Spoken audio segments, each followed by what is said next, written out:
இவன் எதை சொன்னாலும் கேட்பான வரான். இதே நீ சிந்திக்கணும். கேரளாவில் சூப்பர் ஸ்டாரும் மலையாள நடிகர் மம்முட்டியும் மோகன்லாலும் அவங்க பேட்டி கொடுக்குறான்.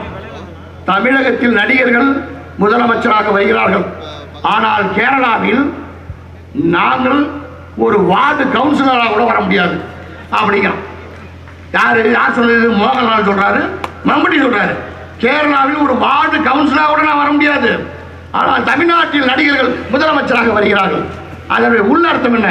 கேரளாவில் வாழ்கிறவன் புத்திசாலி, ஆனால் தமிழ்நாட்டில் இருக்கிறவன் கூட முட்டாள் சொல்றான். அப்ப இந்த நடிகரை பார்த்தாச்சு. சூப்பர் ஸ்டார் வந்து உனக்கு என்ன பண்ண போறாரு? அவர் என்ன சூப்பரா என்ன பண்ணாரு? அவரே எதை கேட்டாலும் ஆண்டவனை பார்க்க போறேன், இமயமலைக்கு போறேங்கிறாரு. சரி, இவன் நம்மால நினைக்கிறான் ஆண்டவனோட இமயமலை போய் பேசிட்டு வர்றாரு போல இருக்கு. அப்ப இவன் ஏதோ ஒரு சக்தி இருக்கு அப்படின்னு நினைக்கிறேன். என்ன அவர்கிட்ட என்ன சக்தி இருக்கு? அவர் ஒன்று பேசினாரு. என்ன சொன்னாரு?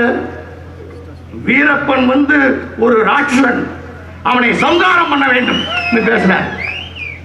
வீரப்பன் ஒரு ராட்சசன், அவனை சம்ஹாரம் பண்ண வேண்டும் என்று சொன்னாரு ரஜினிகாந்த். இது தமிழ்நாட்டில் யாருக்கு கோபம் வந்துச்சு? கோபம் வந்து யாருக்கு கோபம் வந்துச்சு? அது கூட தெரியல உங்களுக்கு. கோபம் வந்து ஒரே ஒருத்தருக்கு, நம்ம ஐயாவுக்கு மட்டும் தான் வந்துச்சு.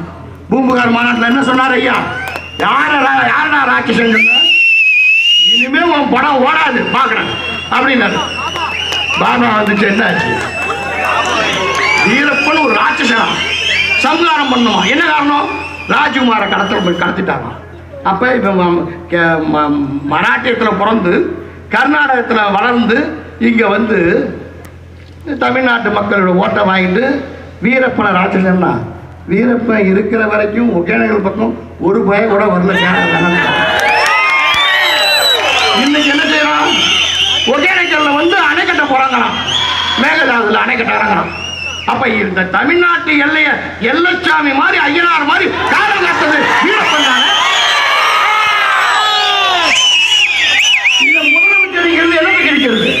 மேகதாது அணை கட்ட போறாங்களாம். இன்னைக்கு காலையிலிருந்து காவேரியை கொள்ளிடத்தையும் காப்பாற்றுவதற்கு நமது அன்புமணி ராமதாஸ் பைக்கில் பேரணி போயிட்டு இருக்காரு.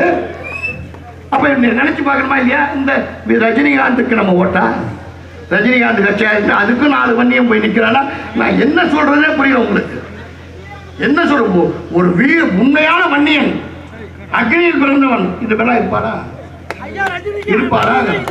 நாம யாரு? வீர வன்னியோட சத்திரியர்கள். சத்திரியனாக பிறந்தவன் இப்படி இருக்கலாமா? தெரிஞ்சு பார்க்க வேண்டாமா? அது உனக்கு தன்மானம் சுயமரியாதை வேணும். தந்தை பெரியார் சொன்னார், தன்மானம் சுயமரியாதை இருந்தால்தான் வாழ முடியும். இன்னும் எவ்வளவு திட்டங்களை கொண்டு வந்தார் அன்புமணி ராமதாஸ்.